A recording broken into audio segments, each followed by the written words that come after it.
ఏది అయినా ట్రై చెయ్యి ఆచి చికెన్ మసాలా. ఆచి చికెన్ మసాలా. పశ్చిమాసియా యుద్ధం మన దేశ రైతులకు శాపంగా మారుతుంది. రామగుండం ఎరువుల కర్మాగారంపై వార్ ఎరువుల ఉత్పత్తి సగానికి తగ్గింది. రోజుకు 3,850 టన్నుల ఎరువుల ఉత్పత్తి కావాల్సి ఉండగా గ్యాస్ కొరతతో సగానికి పడిపోయింది ఉత్పత్తి. వార్షిక లక్ష్యం 12 లక్షల మెట్రిక్ టన్నులైతే ఫిబ్రవరి వరకు 8 లక్షల మెట్రిక్ టన్నుల ఎరువుల ఉత్పత్తి అయితే ఒక రామగుండంలోనే కాదు దేశవ్యాప్తంగా ఉన్న అన్ని ఎరువుల కర్మాగారాలలో ఇదే పరిస్థితి నెలకొంది.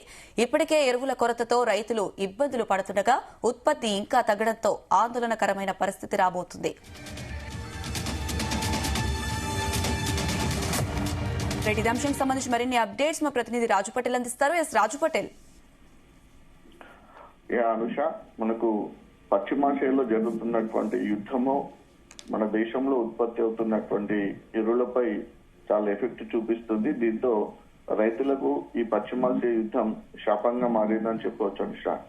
ఎందుకంటే చాలా మనకు ఎరువుల కర్మాగారానికి సంబంధించినటువంటి యూరియా అయినా అమోనియం అయినా మిగతా చాలా డిఏపితో పాటు ఈ ఫర్టిలైజర్ సంబంధించినటువంటి ప్రొడక్షన్ సంబంధించినటువంటి ఎక్కువ కూడా గతంలో ఉన్న దానికంటే ఇప్పుడు గ్యాస్ ఆధారిత ప్లాంట్లను ఏర్పాటు చేయడం జరిగింది. సో అందులో మనకు రామగుండంలో ఉన్నటువంటి ఎరువుల కర్మాగారం చాలా ముఖ్యమైనది, RFCI ఇది. సో ఇలాంటి కర్మాగారాలు దేశంలో మరొక 2 ఉన్నాయి.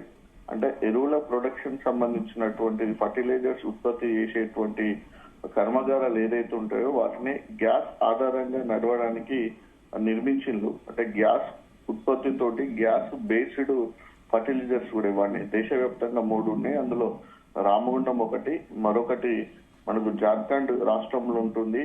రామగుండం FCI ఒకటి, జార్ఖండ్ రాష్ట్రంలో ఉన్నటువంటి సింద్రి అండ్ గోరఖ్పూర్ దీన్ని HURL ఫ్యాక్టరీగా పిలుస్తారు. మరొకటి ఒడిశా రాష్ట్రంలో ఉంది, టాల్చర్ ఫర్టిలైజర్స్ లిమిటెడ్ TFL. సో ఈ 3 పైన కూడా మనకు ఉత్పత్తి కంప్లీట్ గా కూడా దాదాపు 70% తగ్గిపోయిందని చెప్పవచ్చు. దీంతో ఒక ఎరువులకు సంబంధించినటువంటి ప్రొడక్షన్ చాలా వరకు 70% ఉత్పత్తి ఆగిపోయి ఎరువుల కొరత, ముఖ్యంగా యూరియా కొరత దేశవ్యాప్తంగా ఏర్పడే అవకాశం ఉంది అనుష.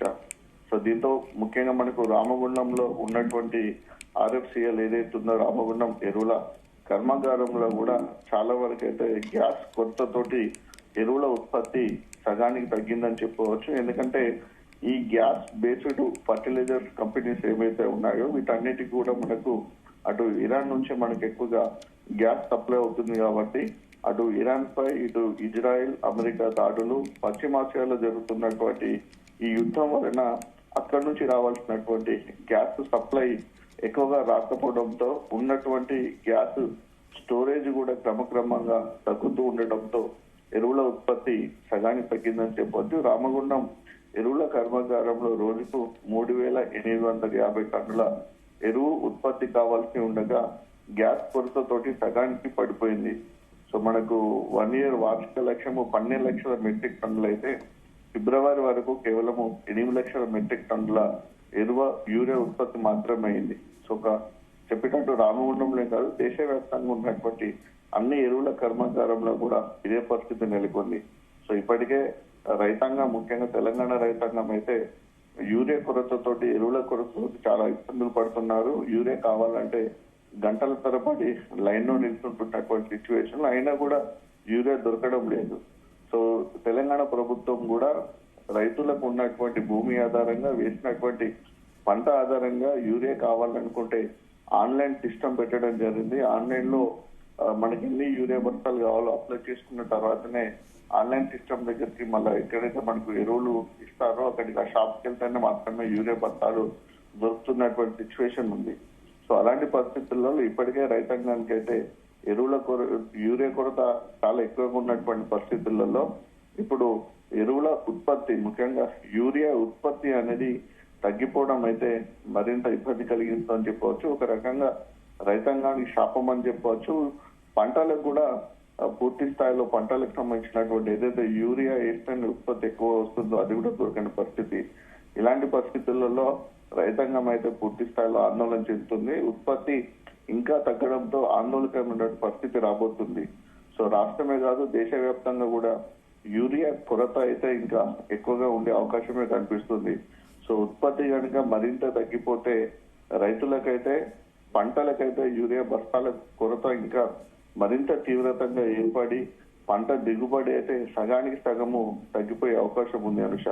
సో ఇలాంటి పరిస్థితులలో ప్రభుత్వము మరి మిగతా దేశాల నుంచి యూరియాని కానీ మిగతా ఎరువులను కానీ సప్లై చేసుకొని రైతులకు అందిస్తుందా అనేది చూడాల్సింది. రాజు పటేల్, ఇప్పటికే రైతులకు యూరియా కొరత మనం చూస్తూ ఉన్నాం. ఈ యుద్ధం ఎఫెక్ట్ తో ఇంకా ఎరువుల ఉత్పత్తి తగ్గే అవకాశం ఉంది. మరి ఏంటి కేంద్ర రాష్ట్ర ప్రభుత్వాలు దీనిపై ఏమైనా సూచనలు చేస్తాయి రైతులకి? రైతుల పరిస్థితి ఏంటి?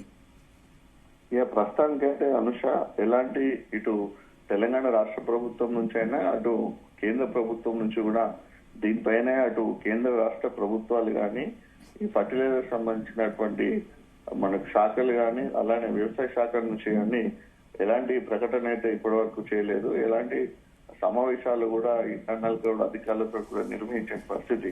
సో ఇటు ప్రభుత్వం అయితే ఆలోచిస్తుంది. యూరియా కొరత రాకుండా చూస్తామని అయితే స్థానికంగా ఉన్నటువంటి అధికారులు అయితే అంటున్నారు. ప్రభుత్వం కూడా పూర్తి స్థాయిలో దీనికి సిద్ధంగా ఉందా లేదా అని కూడా ఇంకా పూర్తి స్థాయిలో తెలియని పరిస్థితి ఉంది కేంద్ర రాష్ట్ర ప్రభుత్వాలు. ఎందుకంటే ఇప్పుడు మనకు రామగుండం ఆర్ఎఫ్సిఏలో ఉన్నటువంటి ఎరువుల యూరియా ఏదైతే ఉందో అది మన తెలంగాణ రాష్ట్రంలో ఉత్పత్తి అవుతున్నప్పటికీ కూడా అది కేంద్ర ప్రభుత్వం సంస్థ కాబట్టి మనకు రావాల్సినటువంటి వాటా ప్రకారమే మనకు వస్తుంది. సో ఇలా దేశవ్యాప్తంగా మరొక 2 gas based companies fertiliser companies ఉన్నాయి కాబట్టి సో వాటిలలో కూడా ఇదే సిచ్యువేషన్ ఉంటుంది.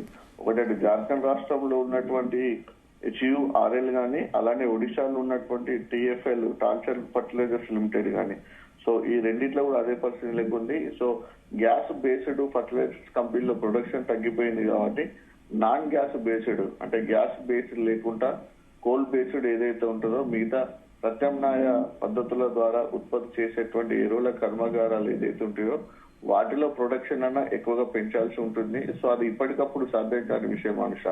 సో లేని పరిస్థితులలో విదేశాల నుంచి అయినా మనకు యూరియాను దిగుమతి చేసుకోవాల్సి ఉంటుంది.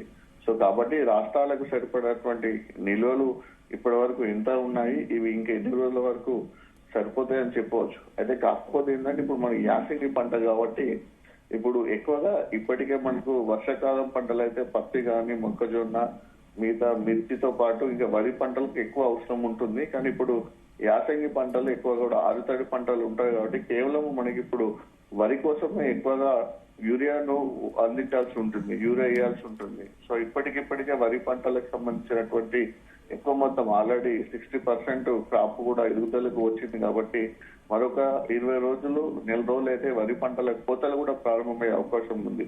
సో ఇలాంటి పరిస్థితులలో కొంతమంది ముందస్తుగా రైతులు కూడా కొన్ని యూరియా బత్తాలను అయితే వాళ్ళు నిల్వ చేసుకొని పెట్టుకున్నారు. సో ప్రభుత్వం వద్ద కూడా సరిపడా యూరియా నిల్వలు ఉన్నాయి అని అంటున్నారు. సో ఇంకా యుద్ధం కనుక ఇట్లనే కంటిన్యూ అవుతే రాబోయే వర్షాకాలం సీజన్ నాటికి ఎందుకంటే ప్రొడక్షన్ ఇంకా తగ్గిపోయే అవకాశం ఉంటుంది కాబట్టి రాబోయే వర్షాకాలం నాటికి ఒక యూరియా బస్తా కూడా దొరకదు అనేటువంటి ఆందోళన అయితే నెలకొని ఉంది. కానీ ఇప్పుడు యూరియా ప్రొడక్షన్ తగ్గిపోయినటువంటి పరిస్థితులలో ఇటు రైతాంగానికి ఇటు తెలంగాణ రాష్ట్ర ప్రభుత్వం కానీ కేంద్ర ప్రభుత్వం కానీ ఇప్పటి వరకు యూరియా నిల్వల పైన కానీ యూరియా కొరత పైన కానీ ఎలాంటి సమాచారం అయితే ఇవ్వలేదు. సో రైతాంగం అయితే పెద్ద ఎత్తున ఆందోళన చేస్తున్నారు, చాలా డిస్కస్ కూడా అవుతున్నాయి. ఎందుకంటే ఇప్పటికే యూరియా బస్తాల కోసము లైన్లలో నిల్చున్న పరిస్థితి ఉంటుంది. షాపుల వద్ద కూడా గంటల తరబడి యూరియా బస్తాల కోసం ఎదురు చూడాల్సి వస్తుంది.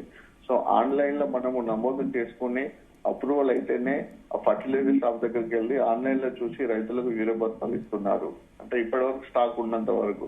సో రాబోయే రోజుల్లో మరింత స్టాక్ తగ్గిపోతే అసలు రైతులకైతే పూర్తి స్థాయిలో అయితే యూరియా అయితే అందని పరిస్థితి ఉంది. దీంతో పంటల దిగుబడి కూడా చాలా వరకు తగ్గిపోయే అవకాశం ఉంది. ఒక రకంగా యూరియా అనేది పంటలకు మనకు భోజనం అయితే మనకి ఎలాగో మన ఆహారం తీసుకుంటే మనం మనుషులైతే ఎలాగా బతుకుతారో సో యూరియా కానీ ఫర్టిలైజర్స్ కానీ పంటలకు అందిస్తేనే అవి బతకగలుగుతాయి. సో అలాంటి సిచ్యువేషన్ లో అవి బ్రతకడానికి ఉపయోగేటటువంటి యూరియా కానీ మిగతా డిఏపి లాంటిది కానీ మిగతా ఇంకా ఫర్టిలైజర్స్ కొత్త ఉన్నప్పుడు పంటల దిగుబడి కాదు కదా, అసలు పంటలు పూర్తిగా దశకు వచ్చేటువంటి పరిస్థితి కూడా ఉండకపోయేటువంటి ప్రమాదం అయితే నెలకొంది. సో మొత్తానికి ఫస్ట్ టైం ఇలాంటి సిచ్యువేషన్ అయితే రైతాంగం ఎదుర్కోబోతుందని చెప్పవచ్చు అనుష. సో ఇలాంటి పరిస్థితులలో ప్రభుత్వం మరింత ముందస్తుగా ఆలోచించి విదేశాల నుంచి అయితే ఖచ్చితంగా ఫర్టిలైజర్స్ కానీ యూరియా ఇలాంటి దిగుమతి చేసుకొని అయితే రైతాంగానికి అందించాల్సిన అవసరం ఉంది.